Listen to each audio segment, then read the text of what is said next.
Human beings are energy. We are sentient beings. Everything is energy.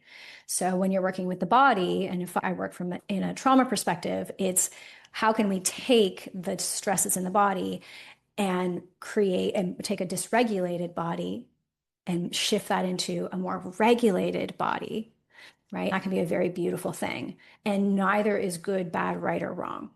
Okay. And we can get into that as well. Trauma is not bad. It's just something that happened. And now there's stress that is there for a reason to keep you alive. Human beings are.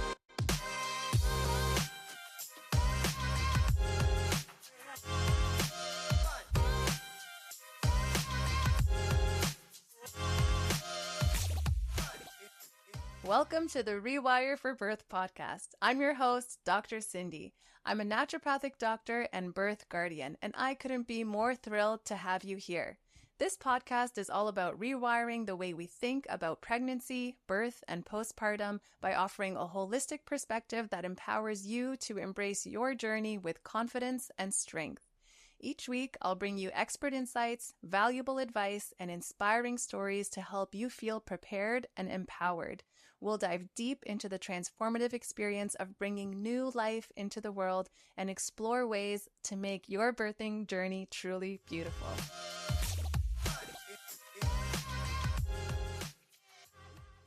Please remember that although Cindy is a naturopathic doctor, she is not your naturopathic doctor. This information is made available to you for educational and informational purposes only and should never be used as a substitute for medical advice. Please see rewireforbirth.com/disclaimer for details.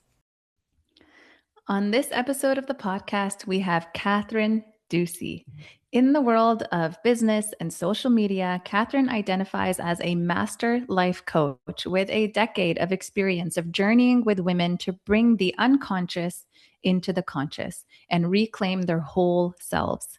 With deep training and practical experience with trauma and nervous system healing, Kathryn combines inner child healing, shadow work, somatic release work, and emotional, physical, and cognitive release work.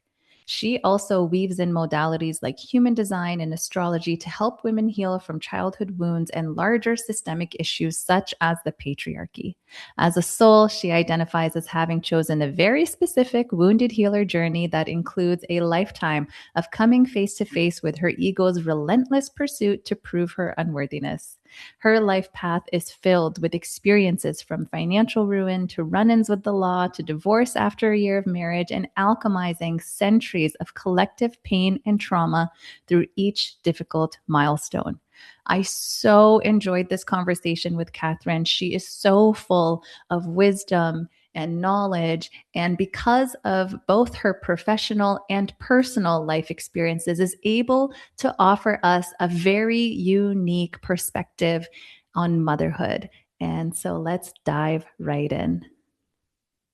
Okay, we have the lovely Kathryn in front of me right now. We have been connected for a little while, but we are now going to have a conversation that I think is just good timing because life has thrown you many curveballs. And as a master coach, you know how to deal with those curveballs, but we're going to get into one of the biggest that has come your way. And I think it is such a unique conversation that we're about to have. And I just want to say, welcome to the podcast. I'm so grateful that you are here, Kathryn. Oh, thank you for having me. Thank you. I'm really excited about today, and I'm looking forward to delighting your audience with something maybe a little different, maybe a little bit unique. That's always my vibe. Yeah. Yeah, I agree. That is your vibe. And it's very magnetic, I must say. Thank you. I want to preface our conversation by talking about alchemy, what that is, what the basic process is. I know it's very different and unique for every person, but I think it's something important to introduce, especially for people who haven't heard of it, haven't been exposed to it, don't really have an understanding. And then we'll get right into the nitty gritty. Sure. Well, I have an interesting approach to alchemy because I come at it from the body and nervous system perspective because I work in trauma. That's what I focus on with all my clients. It's been the biggest piece in my journey as a soul in this lifetime.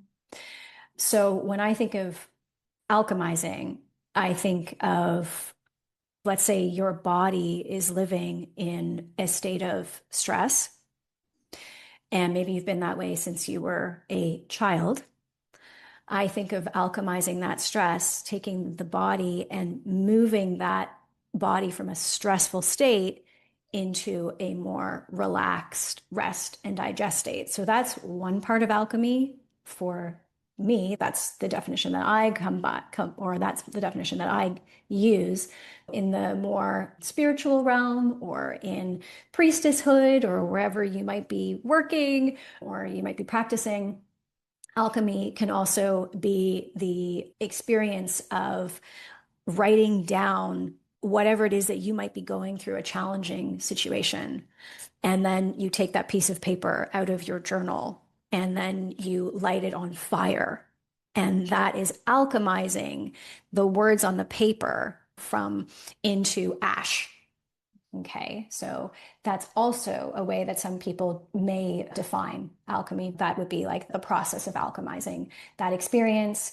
You take it, you light it on fire, you burn it. Now it is ash. Alchemy is what they do in fields, regenerative farming, right? They may burn the land into ash. And then from there, it's like a blank slate. It's starting from scratch. It's clean. It's been alchemized. Yeah. So it depends on where you're coming from. Mm-hmm. Yeah. So interesting. I've always kind of thought about it as turning what is kind of like dysfunction, distortion, and quote unquote, alchemizing it into something that is beautiful, something that is nourishing, something that is, like you said, regenerative. And is that synonymous to what you're talking about? Yeah. Definitely. It's almost like getting to ground zero, right? And that can be a very beautiful thing. And it doesn't mean that where you were before is bad or wrong. And it doesn't mean that you're getting now, like you're on the right side of the tracks. It's just a way of like clearing the energy. Human beings are energy. We are sentient beings. Everything is energy. So when you're working with the body, and if I work from in a trauma perspective, it's how can we take the stresses in the body and create and take a dysregulated body and shift that into a more regulated body, right? That can be a very beautiful thing. And neither is good, bad, right, or wrong. Okay. And we can get into that as well. Trauma is not bad. It's just something that happened. And now there's stress that is there for a reason to keep you alive. Yeah. Yeah. Mm-hmm. Totally. Like our body has these patterns to help us survive. Yeah. And they are very functional and they are very necessary. They become a little bit dysfunctional when we're still living from that space years past this trauma. So I totally understand what you're saying. You're making me kind of think of alchemy a little bit differently, especially when it comes to birth. I've always thought of it as like we are almost thrown into this experience where we're called to turn what might seem like a very scary, intense, painful experience into a miracle, into something that is beautiful, into something that shows us our power and who we are and transforms us on a soul level. And maybe it is that on some level. And speaking of that, you have a very unique entry into motherhood. And so I'd love for the listeners to hear how that's come along for you. Yeah. So I met my partner, Michael, in March of 2024. So we're coming up on our 2-year anniversary. Congrats. And thank you. When I met Michael, he came as a package deal. So Michael came with 2 kiddos. And the unique situation there is that Michael's wife had passed away the year before. Actually, only 9 months before that. Oh, wow. What Michael was looking for was not only a partner, he was looking for someone who could be a great role model for his 2 kiddos because there was no mom in the picture anymore. We quickly realized that there was a really cosmic connection between us. a really beautiful and deep and nourishing bond, as well as some other bonds that we're learning about that come with the cosmos and karmic bonds. And within 3 months, I moved in. And I was initiated into walking the path of mother overnight for two girls who were both grieving the death of their mother very differently and were enthusiastic and also hesitant about me coming on the scene. And so began my journey of really overnight going from maiden to mother. And I've got to say, one of the most challenging things I've ever done in my life, it has put a lot of things into perspective for me. It's kind of like, holy shit, you had your head up your ass for a while there, sister. You thought that was hard? Here we go. And yeah, I'm a year and a half in, and I'm coming out of what I would say is a pretty deep functional freeze that I've been in for a long time, which I think happens for a lot of moms, but it doesn't just happen for any mom. That happened for me because what it was revealing was I've actually been in a functional freeze state since I was a little girl. And all of that will come up, especially when you're in relationship, romantic partnership, and you become a mom. It activates all your stuff. And that's why it's such a gift. They say the best therapy is have kiddos and get a wife or a husband. And boy, are they right. Indeed, indeed. You sent me a quote. You said, children ignite a transformation that I haven't found accessible through simply doing the work. And I totally agree with you, because before motherhood, I was a naturopathic doctor. I was like on my high horse, like I've done all this inner work, all this inner reflection. And oh my gosh, the gift that you say that kids give you is a gift that keeps giving. All your wounds come to the surface and are mirrored and reflected back to you and amplified by these little beings who are so intelligent and are here to teach us in so many ways. When you were speaking, I just got chills. Yeah, like being thrown into motherhood literally overnight and seeing these children grieve and navigate this new way of living, and also having excitement and, of course, some hesitation about who this new woman is in their life. I'd love for you to give us a sense of how you and your partner are navigating, I was going to say little feelings, but they're big feelings in little bodies. Yeah, that's a really great question. I'm going to be honest, we've done a really great job, and we've also done a really shitty job. Okay. I really want to normalize a lot of things for people. I think sometimes in the world of mental health, well-being, naturopathic health, life coaching, master life coaching, we can pedestal people. And there's this belief that sometimes people don't even want to work with me because they think that they're too imperfect. And that I'm going to hold them to the standard of perfection. I've heard that so many times. I'm going to wait till I get my shit together until I work with Kathryn. And I'm like, whoa, whoa, whoa. That had me start to wonder, am I being vulnerable enough in my community online about what I'm actually here to do and how imperfect I am, without sharing my entire life story, right? But I'll be honest, there isn't much I hold back. If I've processed it, let's go. I love that. All bets are on. So let's just do it. So Michael and I, parenting, the quote you just shared, is really interesting because before the age of 3, and you actually birthed your children, I didn't. So I know this from a very intellectual perspective.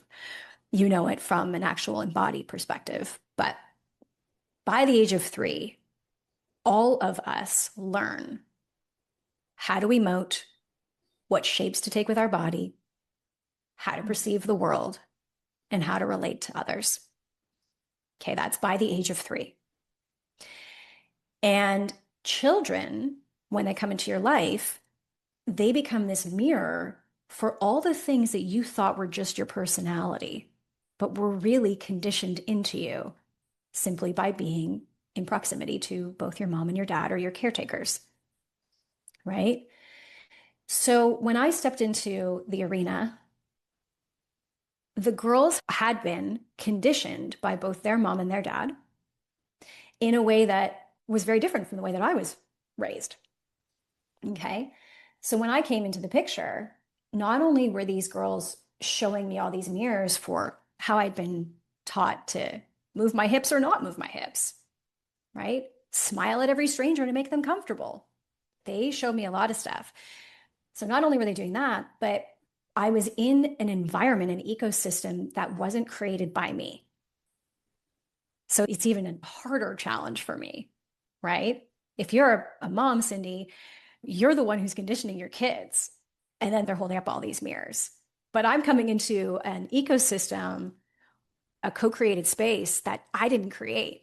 So it was even harder for me because I was like, oh my God, first of all, my partner's already conditioned these kids in a certain way, which is beautiful. And also there's challenges.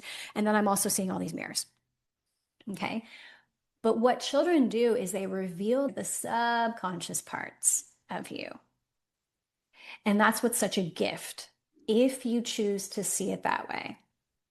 Now, some parents may choose to see it as this child is disobeying me. Because when they start to feel tension, when the parent starts to feel tension or contraction or that feeling in their body of, ooh, I'm feeling nervous, or I'm feeling unsafe, or I'm feeling angry, or I'm feeling disrespected, depending on how you were raised, you will react to that feeling, right? And you may decide that the child is not a gift.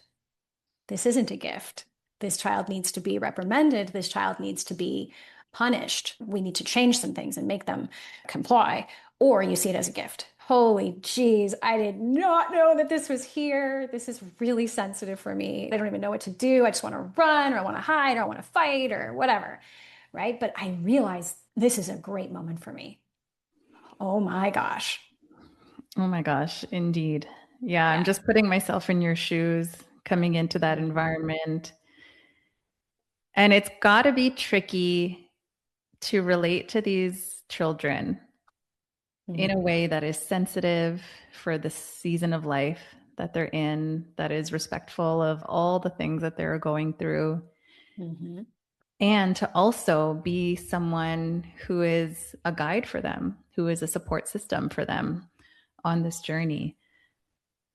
Yeah. And I'm sure you're still finding the path that feels right for everyone involved. But I agree. What a challenge. If I feel challenged and if I feel like all my wounds are coming up and being amplified and reflected back to me, oh man. Yeah. What an interesting experience. And I'd love to, if you're comfortable with it, kind of ask, how does the romance fit into this kind of complex ecosystem that you're in? Yeah. Okay. So I 10 out of 10 do not recommend meeting someone and then within 3 months moving in and then becoming a parent. It's a lot. Okay. Just going to put it out there. Don't do this at home, kids. Okay. All right. So there's like a little, don't recommend doing this. Okay. And if you have done it and you can relate to this, I would love to hear from you. But I think that this is a very rare situation. So you're right. Becoming a parent plus getting to know someone, you're romancing one another, you're learning about each other. There's usually a more like following a path where you take your time, right? So we didn't take our time. And we kind of ran like headfirst into a really challenging situation. I will admit, there's something going on in my DNA, and there's something going on in my body that says, ooh, very stressful situation, run towards it. So I will own that. And I want to, again, I want to be fully transparent with people. The reason that my work is so effective with people is because of what I have experienced and what I have seen, both in my own home, outside of my home, and in hundreds of women, right? So I'm here to normalize that there's nothing wrong with us. It all goes back to how stressful was the environment growing up for you, right? And what kind of work is your soul here to do in this lifetime? My soul, for whatever reason, chose to do some very challenging work. So I ran into a situation where I'm getting to know a man. I barely know him. And I move in and I'm becoming a parent, and there's grief involved. I happen to be a resilient person, but I also happen to have a lot of emotional maturity that I didn't even realize was there. So our first year and a half of getting to know each other actually kind of got paused because I went, okay, we're just going to co-parent here. We're going to dive in and we're going to make sure that these kiddos are experiencing a lot of the best thing you can do is safety, right? And the other best thing you can do is every day I'm consistent. Consistency, state, safety, we're in routines. I happen to be a very routine person. So I got them into things that they hadn't been in a few years. Because when you consider that mom wasn't well for a few years, there was COVID, and then mom passed. What a different lifestyle these girls were living in that home. A lot of it was, let's just spend some time hanging out. Let's have fun. Let's go to Disney. Let's go to school. They were just doing a lot of that because we knew that mom wasn't going to be around for a long time. Yeah. So when I came in, the girls were needing a lot of connection, but we're also needing a lot of routine and consistency. Yeah. So when you're doing that and you're also trying to court someone and be romantic, that's a lot. It's a lot. And then I'll also be transparent that because I didn't realize, I've learned a lot about this in this past year, that I came out of my own childhood not realizing that I have complex post-traumatic stress disorder. And I was able to keep it at bay because I'd lived alone for most of my adult life. When you live in close proximity to people where suddenly someone's knocking on your door, when you're romantic with someone, or a little kid who's constantly needing to be close to you and touch you and be held by you and interrupt you and all this stuff. Wow, Cindy, it was like, what the heck is going on with me? And I'd been in this incredible functional freeze state for the majority of my life. And I'm going to be honest with you, most people are in Western society. It's not just a me thing. Most people actually have pretty complex post-traumatic stress from their childhood. We're just are learning about a lot of it more now. We didn't understand it before as well as we do now. So the romance kind of took this back seat because I was also in a state of functional freeze. Yeah. So the thing about Michael and I, though, is that when we met, we knew we have this connection that is undescribable. You can't really describe it when you meet someone. You know those connections where you're like, holy geez, I've known you in a past life. You just feel like this is good. This is going to be a forever thing. And I knew getting back into a relationship, for your audience who don't know, I was married and I went through a divorce and I do not want to go through that again. So I was very picky and choosy about who I was going to pick the next time. As you should be. As you should be. And when I picked Michael, I was like, yes, there's something that I've not really felt before. We didn't just race into something where we're like, oh God, I don't even know if I like this person that much. Or like, I don't even know if I would marry this person. I knew wholeheartedly, I will marry him. He will marry me. We will grow old together. So there was a foundational piece there. Yeah, that you just know the difference. And truthfully, I didn't have that in my marriage. I knew the day I walked down that aisle, and so did he, that this probably wasn't going to be a forever thing. Yeah. And I want people to know that if that's your experience too, and maybe you're still in that relationship, I've been down that road. I know how that can feel. You're not alone, and you're also not bad. You're not. There's a lot of cycles we're completing in this lifetime, depending on what you believe in. I believe in reincarnation. I believe that souls come back and they choose their parents for a reason. And there is a soul contract that's going on between Michael and I. There was a soul contract between my parents and I, and still remains. And there was some challenging work I needed to do in this lifetime, including being married for a year and then getting divorced. And there's a lot of compassion that's involved with that. There was a lot of fall to your knees, embarrassment, shame that came with that too. Yeah. I'm grateful to be doing the work in this lifetime because I'm hopeful that my soul comes back in the next lifetime and has overcome, healed a lot of this stuff so that I can continue to further the human race, the human experience, because we're on a trajectory of new things coming, right? Mhm. There's some new things around the corner. Arguably, they're happening already. You can see it because right before things change, it gets really weird. It gets really chaotic. Mhm. Okay. Interesting. My life got very chaotic in the last few years. Mm. Change is on the horizon. Yeah. That's how I see it. Yeah. Yeah. But Oh my gosh. I can't even count the number of chills I felt as you were speaking. These are just truths, right? And you can feel it in your body when you hear it. And I agree. My life has also been so extra chaotic. And I feel that change. I think women also are, I can't make that generalization, but women are very in tune with the shifts that are happening on the collective level. And so we do feel this level of change that is coming. And we're obviously deeply affected by the level of chaos and dysfunction that's happening right now. And it's scary, right, to raise children in the current global climate. But it is a part of this evolution of our souls. And so we can kind of sense into and feel into the positive shifts that are happening. But we do have to guide these little beings, ourselves and these little beings, through the current level of chaos that we're experiencing. you're right. Whew.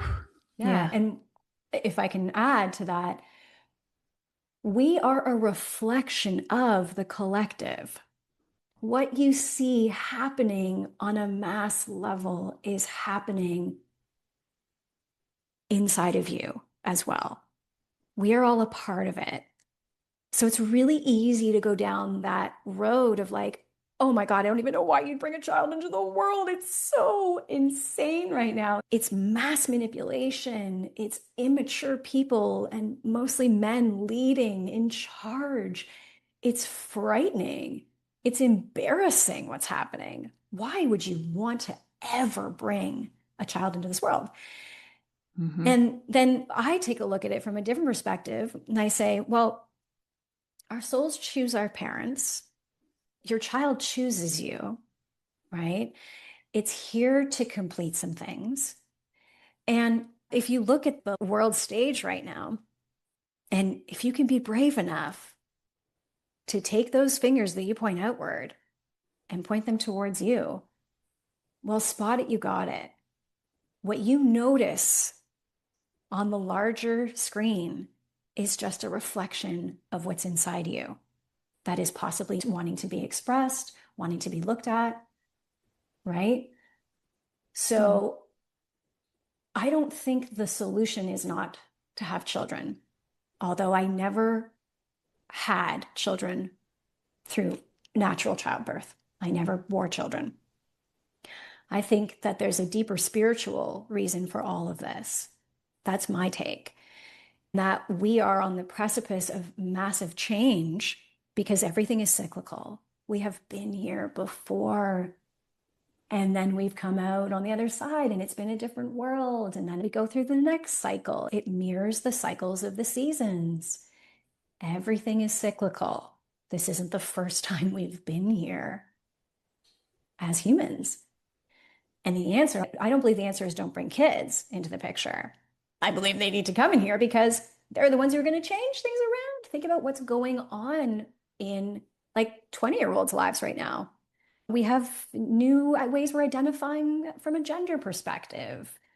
There's all kinds of stuff. They're emoting differently than we've ever done. They're free to express their feelings.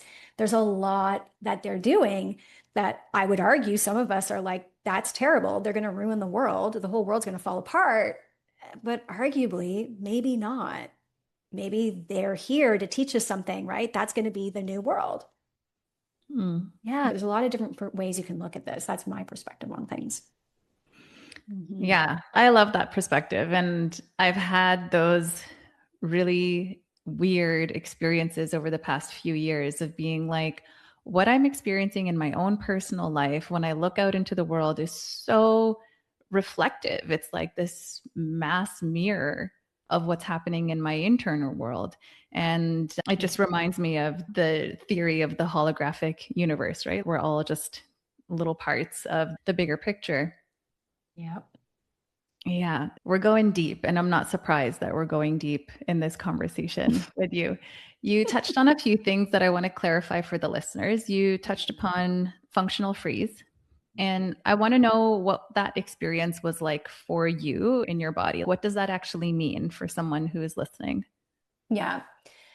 So we have a nervous system in our body that is responsible for a lot of our experience with the world. And most of us are just learning about all of this, right? So I just want to make this kind of easy to digest.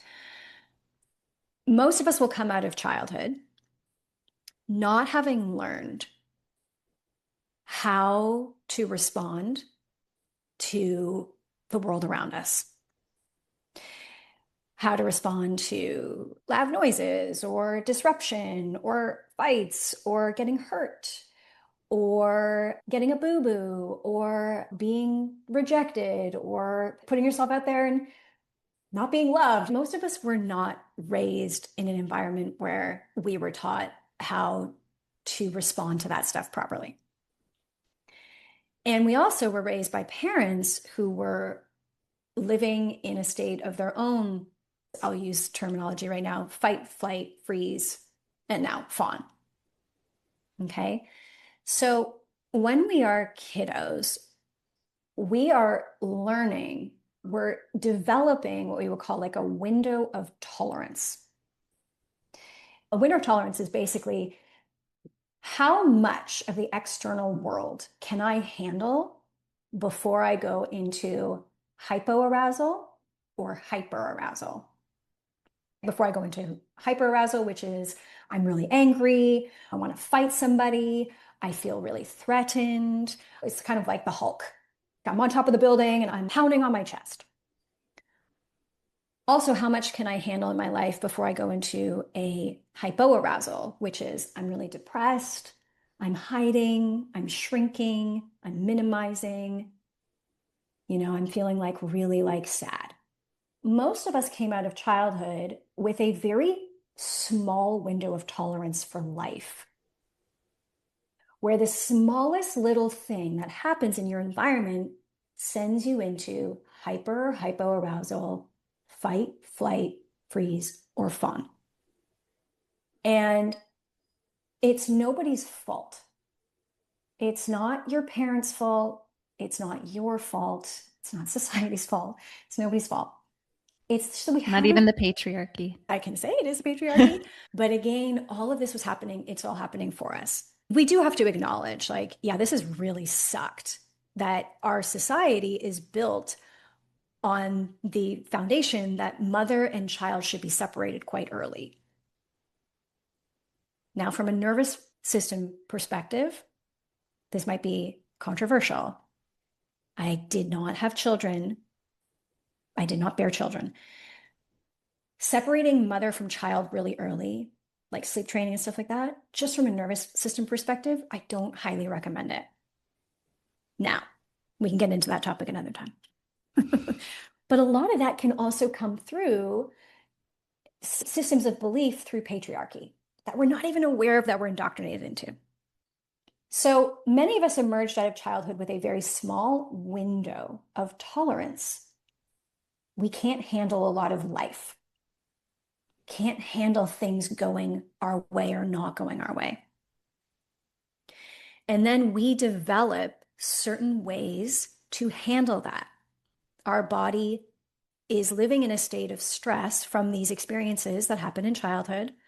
Now, experiences that happen in childhood can be as simple as Mom was really preoccupied, and every time you'd come to her to show her your project, she'd be like, sorry, cutie, I can't look at this right now. Now, depending on how sensitive of a soul you are, that will either be an okay experience for you, or it could be a traumatic experience for you, where your body simply develops stress in that moment. And then that stress doesn't actually get processed. And then it lives in the body, and then you carry it into adulthood. And then you try and mitigate it through OCD. That's mine. I am quite OCD. ADHD is another byproduct. Some may argue it's not. But if we look at what is going on in the body in someone who's experiencing ADHD, more often than not, it's a child who has a very low window of tolerance for life, because as a child, they were not responded to in a way that they might have needed to. Again, not the parent's fault. Or there was a lot of reactivity going on in the home. Mom and dad were fighting all the time. Maybe they were in a country, there was a lot of noise, there was war, right? Maybe it was siblings. There was a rivalry between them and their siblings. An older sibling felt really left alone or abandoned when you came along because you were younger, and it gave you a really hard time. Depending on the soul that you are, you may have needed more physical touch in those moments where things felt intense for you, but you didn't get that. There's so much nuance to it, my love. As someone who has studied this stuff on a very, very deep level, I am still learning. I am not an expert. And I see on the internet, there's a lot of people who are like, I'm an expert or I'm trauma informed. And I'm like, I hope so, because this is a lot.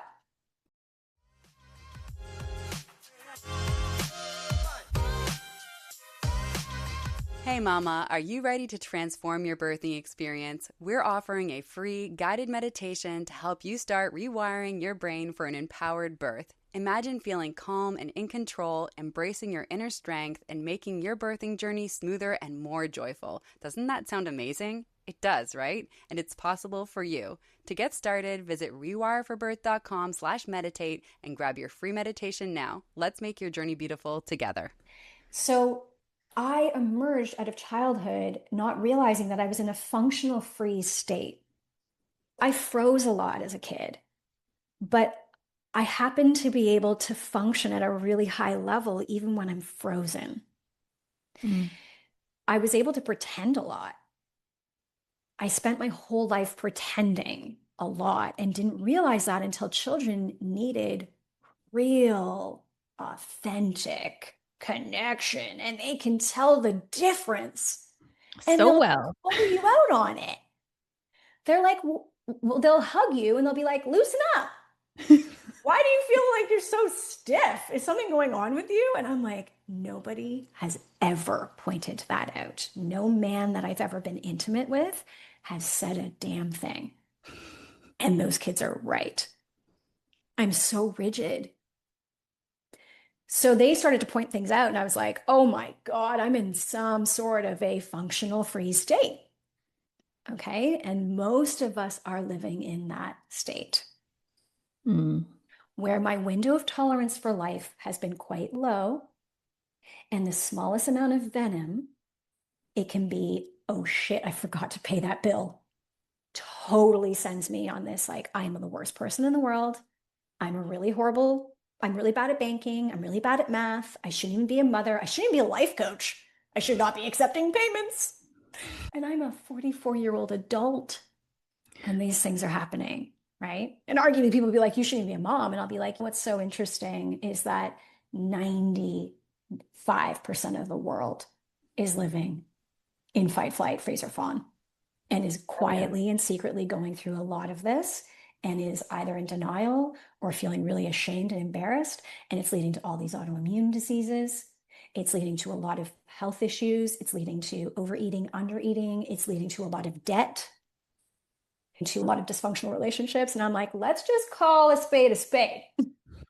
Let's just do it. Let's normalize some of this. It's still very new. It's just the cycle we're in is in humanity now. Yeah. It's new that we understand it, I should say. It's not really new. We're finally coming to a point where we're connecting the mind and the body. right? Over the past 15, 20 years, mindfulness has really become popular. Meditation is widely accepted now, although a lot of it is through apps and technology. Yeah, and embodiment and all of these things, somatic healing. We're finally coming to a point where we understand that the mind and the body are connected and that they're one, not even connected, that they're actually one. There's no separation. It's an interesting point that we're at as a human race. And as you're talking, I'm sure for myself as well, but I'm sure for so many of the listeners, they're hearing parts of becoming aware of pieces of their childhood that have contributed to how they function in the world right now, function or not function in the world right now. So thank you so much for using your own personal experience as a kind of example for what so many of us go through. And you mentioned complex PTSD, which I also want to clarify for the listeners. So this is things that happened quite constantly, not just like one or two major big T traumatic events that have happened in your life, but sort of these constant traumas that have happened over time, things that happened that shouldn't have happened, and things that didn't happen that should have happened in your childhood, and how you process it and how you integrate that, and how your system then is able to allow you to survive, right? And so you have this template of survival, but we're really not here just to survive. We're here to enjoy, we're here to experience, we are here to thrive and connect and be in relationship with ourselves, with each other, with the earth, right? And so you bring up such beautiful points, and they're all amplified when we are in the role of a parent. And it's such important work, such important work. Yeah. Depending on the kind of parent you want to be. Michael doesn't drink. I don't drink very often at all. We don't do drugs. No shame if people do drink and have some fun, but we're very sober. Okay. And that also plays a role where it's like, I'm present. I'm a very present person. And so all this stuff just keeps revealing itself. And I think that's so beautiful. Yeah. You bring up an interesting point. It's hard to experience this world with sober eyes, right? It's hard without even being a parent, and then to be in that very important role. And I've had a lot of recovered addicts on the podcast, and they come to a place where they're ready to heal, where they're ready to face life head on and become sober. And they do incredible things when they're ready to get to that place. But the father of my children has really struggled with sobriety. And the pandemic really amplified that for a lot of people, and everything that comes along with it, feeling unstable, feeling uncertain, and being in the role of a parent, right? You're supposed to be the stable one. You're supposed to be the one who has all the answers. You're supposed to be the one, the rock, right? And so I think for a lot of parents, they can really struggle with that. Yeah, but patting you and your partner on the back for choosing sobriety as you guide these little girls through this experience. Speaking of little girls, and I have two little girls, and so I also see this. You talk about how this can really bring your own sensuality and sexuality and your relationship to the patriarchy to surface, and also your own mother line and what that means for you, what comes up for you. And so I'd love for you to explain a little bit about how this came to surface for you. This I found to be really eye-opening and very hard. So like I said, by the age of 3, you have already learned what shapes to take with your body, how to move your body, how to not. Because when you move your body, you will be responded to in a positive way or a negative way by your mom or your dad or society. And you'll learn maybe it's not super, maybe we don't dance, let's say, in our family. Maybe we don't move our hips, right? And so that was my case. I learned to stay very rigid with my body.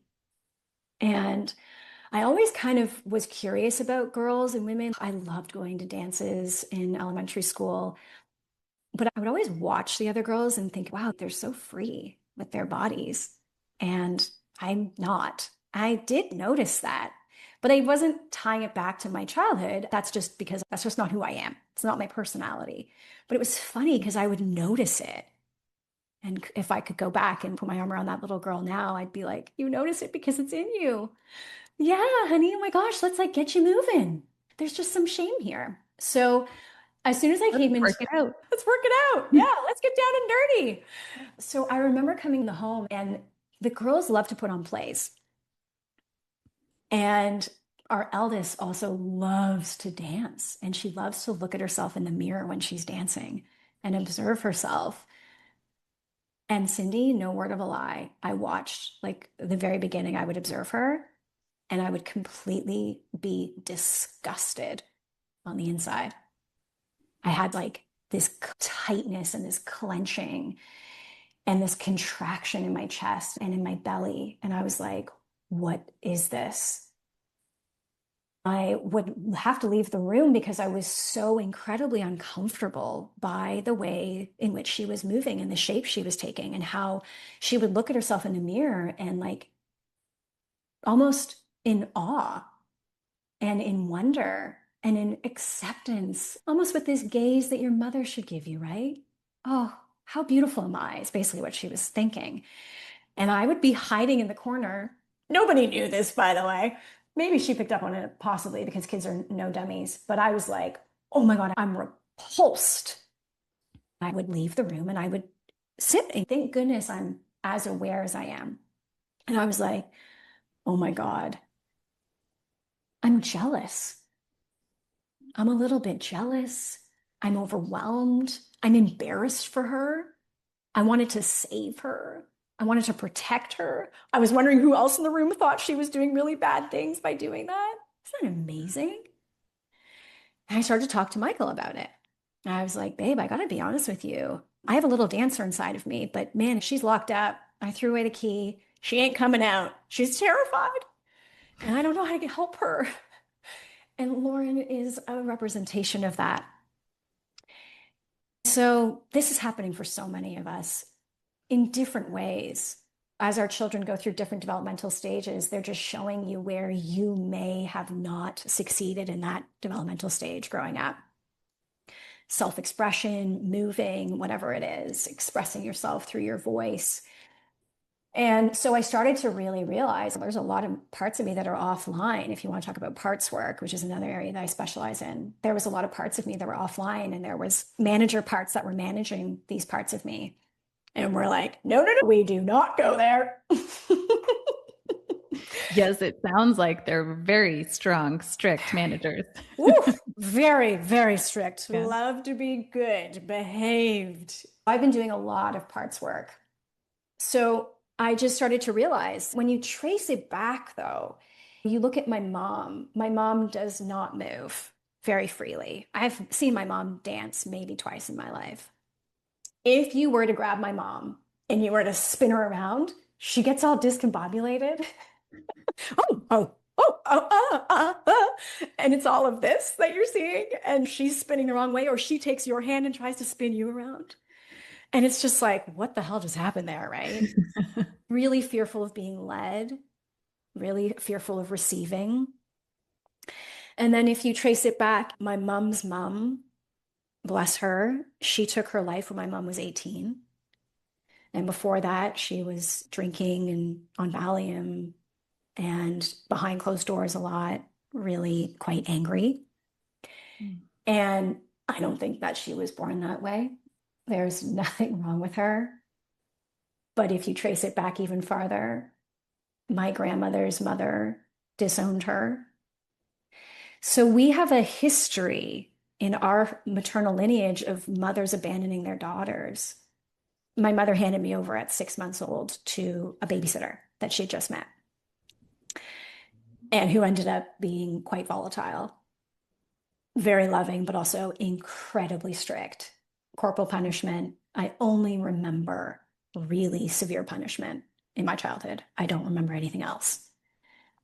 And my mom says, oh, had I have known, I wish I had have known. And I'm like, hold up. Any mother who's attuned to her kiddo knows. I even know at school right now what's going on with my kids. I just kind of know. So that shows you how offline my mom was. Because I think that when her mom took her life, even the 10, 15 years before that, there was a lot of distress going on. My mom became a mom. My mom became an adult really young. She lost attunement. She lost connection to her intuition. She lost a lot of her faculties, connection to her faculties. So it's really hard to be attuned to kiddos when you're offline, when you're living in that functional free state. So Absolutely. it's been very fascinating for me because the children have shown me what parts of me are buried, hidden, where I'm managing my parts, where I've exiled parts, and where that goes back not only to my mother, but society as a whole, and where we are separating mothers and children way, way too early. Right. Yeah. My father supported that. When my mom said, let's hand her over to a babysitter, my dad was like, yeah, let's do it. I don't know. Now, Michael would be, no, absolutely not. Our kids need you first year, babe. So things are changing. So I hope I've answered your question. Yeah. And I'm also learning what a cycle breaker your soul is. Your soul has really come here to shift what has happened in your lineage, the intensity, right? The heaviness. Yeah. And you're learning how to reconnect to all of your parts that have just been offline for so long. And for the listeners who might not be familiar with parts work, it's kind of revolutionized psychology in so many ways in recent years. You can look up Richard Schwartz's book. It's called Parts Work, if I'm correct. Yeah. There's No Bad Parts is another one. Yeah. Yeah. Really great resource for anyone, really. But I think as parents, it is so foundational because all those parts that you've kept hidden away and have exiled are somehow just gonna be knocking on the door because your kids are gonna amplify that and bring that all to the surface and to consciousness. Yeah. A part of what I find so interesting about having conversations in the realm of transitioning into motherhood is this connection to our lineage. It is almost like an involuntary healing or this opportunity for healing that we get confronted with when we become a parent. And for me, anyways, as soon as I became pregnant, I felt this connection to something bigger than myself. And so you're raising these children, you just feel more connected to other people's children. Even though before in my teens, in my early adulthood, yeah, enjoy your family. That has nothing to do with me. I'll be kind, but very disconnected. And you just become more aware, you become more connected that we are, as humanity, one, that we're a whole, and your maternal intuition comes online as well. It's so interesting that you're like, I know how my kids are doing at school. You're nowhere near them, right? But you just have this connection to them. Yeah. It's such a beautiful thing. It can maybe take people by surprise sometimes as well when they become a parent. And I am a little bit curious, Kathryn, what was that like for you when you said yes, essentially, to this new man and the package deal, right? What was that like for you? Did you feel all of a sudden that parts of you were coming online? Did you just begin to notice things that you had never noticed before? Did you feel like my intuition is a bit stronger than it's been before or not?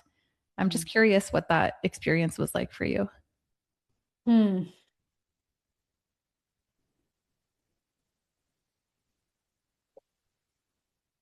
had a little bit of a different experience. My intuition was very, very loud. And then when I became a mom, my intuition, I wouldn't say it got quiet, but because I was in so much survival, it clouded a lot of my instincts. So while some moms, they'll birth their children and they'll say, holy shit, things came online for me right away. You can almost track it. And you go into that mama bear mode, and it's almost like you become more of a woman. You become more of an emotionally attuned, turned on woman, because you're also protecting these babies now. There's something very profound about that, very biological. I don't have that experience. Those babies didn't come through me.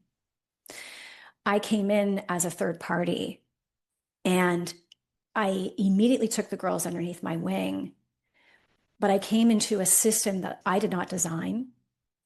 And there was a lot of, I would say, trauma that was being kicked up for me, which does happen for a lot of women. I mean, birth trauma is huge. That's a whole other thing that we're studying now that we understand so much more of, that we haven't given enough credit to, that most people can't remember. No, my childhood was fine. Well, birth trauma is a real thing. So for me, it was a different experience where my intuition started to get a little quieter because I was feeling really overwhelmed. I was feeling ashamed because, and this is so cute and bless me, I thought that because I had done a decade of inner child healing work on myself and had coached hundreds of women around the world and had run such a successful practice, sold out programs, waitlist for coaching, that I was going to knock this out of the park.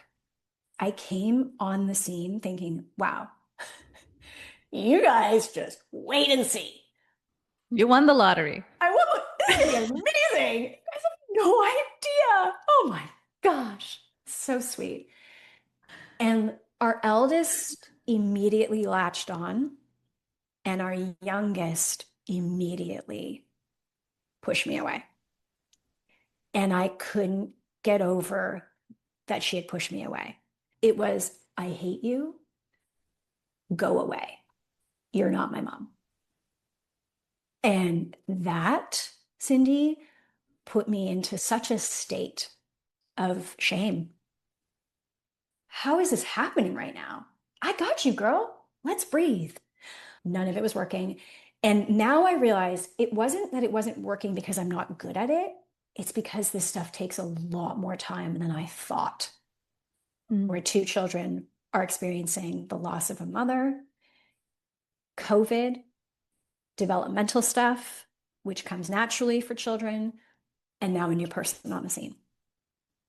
I just wasn't aware of how much time this stuff takes. And because of my own insecurities, undealt with fears, limiting beliefs, I kind of got a little self-absorbed, maybe. I can kind of admit that, you do sometimes. And it was like, is this my fault? Versus this just takes a lot of time. But if you ask me that question again, was your intuition online or did it come more online? It did. It actually did. But there was a lot of overwhelm that was sort of masking that. Plus being in an environment that was, I did not pick that house. I would not have picked what was in that house, right? It was all done previously before my time. I didn't connect with any of it. I'm in a new city that I've never lived in, small town. So there was a lot I was going through. And I think the lesson for me in the last year has really been about compassion, love for oneself, really giving oneself a lot of grace when you're making a lot of mistakes and it's really hard. And there you are, a master level coach. I'm also a human being. Who knew? Yeah. So who knew, right? Oh my gosh, this is very interesting. I think a lot of that's emotional maturity, truthfully. I think a lot of moms will quietly say to a friend that they can trust, I was really immature before I had kids. I didn't know that. Maybe that's why we have kids. That's why they call it a rite of passage, right? Right. Yeah. The more I learn, the more I understand there is this maturation process of being female, right? Yeah. On this journey. Having kids will definitely mature you in ways that a lot of other things just can't touch. Can't. Yeah. I've never had to care for an aging parent, for example. I'm sure there's a maturation process that takes place with that and a lot of emotional development. But in my experience, nothing can touch what having to care for these little humans does to who you are on a soul level, that transformation that happens. And I've heard so many quotes about parenthood will transform you faster than anything out there, any religious belief, any program, any kind of practice. It is relentless, right? You don't stop being a parent when you put your head down at night to go to bed. It is just this relentless poking at all of your trigger points, poking at all those parts that you've kept hidden away.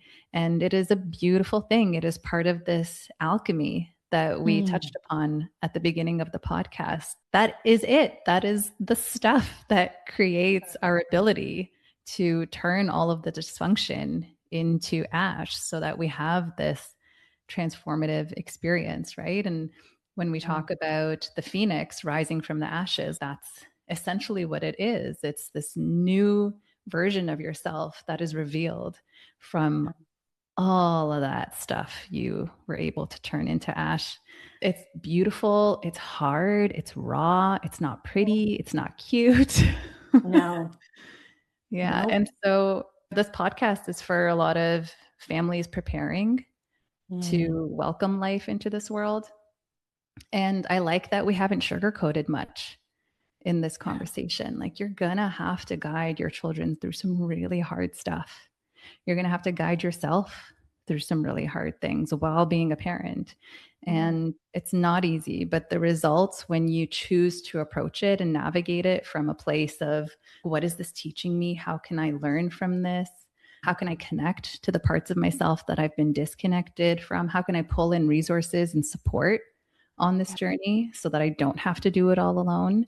The result is a masterpiece. Yeah. And thank you for saying that. The more I study other people and I understand and I study myself, the more discomfort you lived in as a kiddo, the more you became a performer, the more you became somebody else, the more you probably have this standard of wanting to be perfect, wanting to look like you have your shit together, not be messy. The harder you're going to be on yourself probably in life, and then in motherhood, should you choose to have a kid. When in reality, what's happening with kiddo, it's all very normal. But those of us who emerged out of childhood, which is most of us, not feeling really great about ourselves, motherhood can really trigger a lot of that.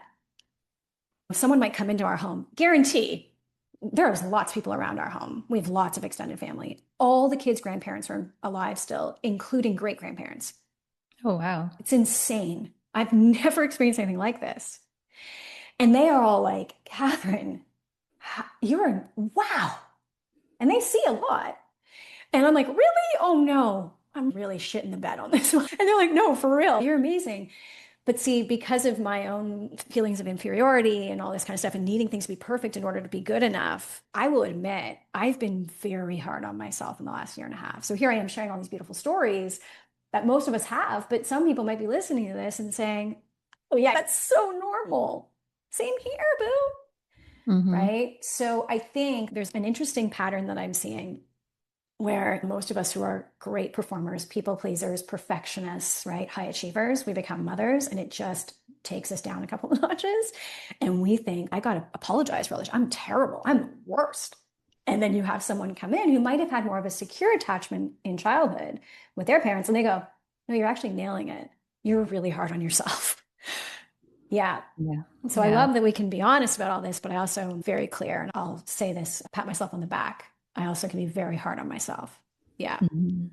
It sounds like you're doing an amazing job. I think it really is helpful that you do a lot of inner work and you reflect upon what's going on, because I think for a lot of people, for example, with that dancing example, we might see that and we might, for whatever reason, you felt this response and you'll just be like, okay, dancing time is over. Let's just shut off the music and not think about it again, right? Because you were uncomfortable. So let's just not do that thing that made me feel uncomfortable again. But you're approaching it like, what is this? What is this revealing about me? And I think as parents, that is one of the keys to being a good parent, because our kids don't want us to be perfect. That's not human. Our kids actually benefit greatly, tremendously from seeing us make mistakes and then repair afterwards. It models for them that it's okay to make mistakes, that repair is possible, at least. So, from what I'm hearing as well, I'm also going to pat you on the back. I think you're doing an amazing job. And you mentioned giving yourself so much grace, right? Because I also have that experience of being a really good performer as a child, being a perfectionist growing up. It's such a liberating experience to give yourself grace because you're going to go through hard things. I went through a lot of hard things. I do mention it on the podcast here and there, but within a matter of 6 weeks, we put down my family dog. I separated from my partner. We put our house on the market and sold it. I let go of the naturopathic practice I had built in that town for several years, moved to a different town, sent my ex-partner to rehab, and then my mom passed away all in 6 weeks. And so I found myself with a baby and a toddler on my own. And I was just like, okay, this is where the work starts. We can navigate some really hard things when we have the mindset of somehow, some way, this is happening for my growth. It doesn't seem like it now. It doesn't feel like it now, but in some way, this is for me. This is for my children. Because as you mentioned, our children choose their parents. They chose me. They chose their father. And so somehow this is for our evolution, right? There's a lot of times when it sucks. There's a lot of times when I need a ton of support, as I'm sure you do, right? Oh, yeah. Yeah. And it's not just okay to ask for that support. It should be the standard, right? Yep. Yeah. I just love all the examples that you've brought to surface and how you've navigated this really, really tricky situation that you have said yes to. And it's also resulted in so much beauty and a connection with a partner that you feel is so deep and transcends timelines and all of that. So it really warms my heart. And I've felt so many chills having had this discussion. Oh, thank you. I received that. Yeah. Yeah. And I want to wrap up with my last question. Throughout so many conversations and what I've observed, there is this profound imprint that takes place when a new life is entering this 3D reality that we all inhabit. And it can be an imprint of love and safety and trust, which are all signatures of oxytocin. It's like this big welcome party for this new life. And sometimes, as you've mentioned, there is birth trauma for whatever reason. So the imprint is one of uncertainty, of lack of trust, of fear, of survival mode. And that's okay. We can always repair. But one of the missions for this podcast is why repair when we can prepare for this experience?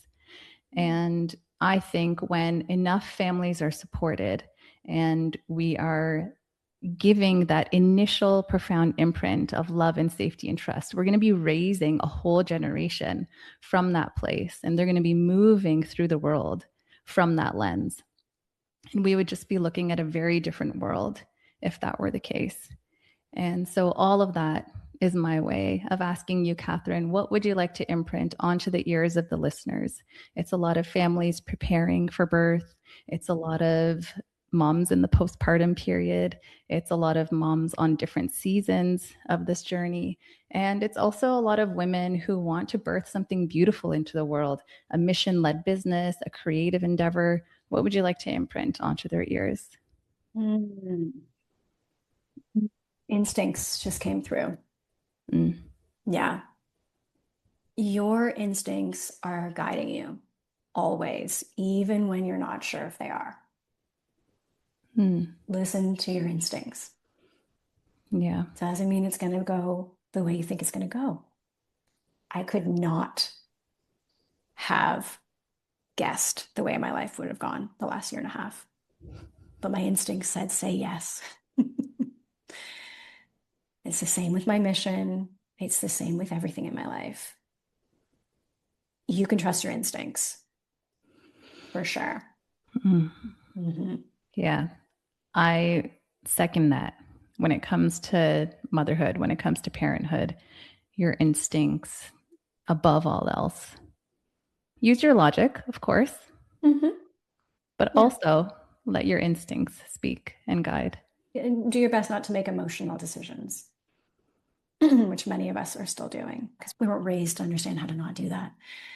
But your instincts are spot on. You can trust them and keep doing what you need to do to stay connected to that part of you. Discern who to hang out with, what environments to be in. There might be some difficult decisions you need to make, hearing that. Protect that at all costs. Absolutely. That is a skill I want all the listeners to tune into. It will serve you so well on your journey. Yeah. Thank you so much for this, Kathryn. It has been an illuminating conversation. I think it is going to be so valuable for everyone entering parenthood or those of us who are already parents and navigating all different kinds of situations, the good ones, but also the really tricky, hard ones. So I would love for people to know how they can connect with you if they want to learn more. Yeah. Well, I am very active on Instagram. So it's at Kathryn, Kathryn, Ducey, Ducey. You can find me on Instagram. And then I also have a podcast on Spotify and Apple and YouTube, and it's called the Brutally Honest Podcast. So if you want to just like get a glimpse into my world a little bit more, I do some long form episodes on there. They're very deep. They're very revealing. They're very vulnerable. And there's about 10 episodes up on there. So we're going to continue to rock with the podcast soon. I put it on hold while I was going through some things this year. And then in terms of working with me, I took a hiatus. I haven't actually worked with clients since March of 2025. And that is changing as we speak. So I'm about to release. I know. People are like, thank God. And I'm so delighted that people are still needing and wanting this work. I'm incredibly passionate about it. And there's no way I would go away forever. I just needed to integrate a bunch of stuff this year, and it has changed my life and it's informed my practice. It has really deepened what I can see and understand now. So I'm about to open up my calendar to take on new clients for shorter and longer journeys. And I'll be sharing more about that on Instagram. Yeah. Amazing. I am going to put all of that in the show notes so that people can easily access that. And again, I'm so grateful for you taking the time to do this and for you sharing all the lessons that you've learned throughout your whole life, but especially in the last year and a half. Thank you, Kathryn. Thank you, Cindy. Thank you to your audience too.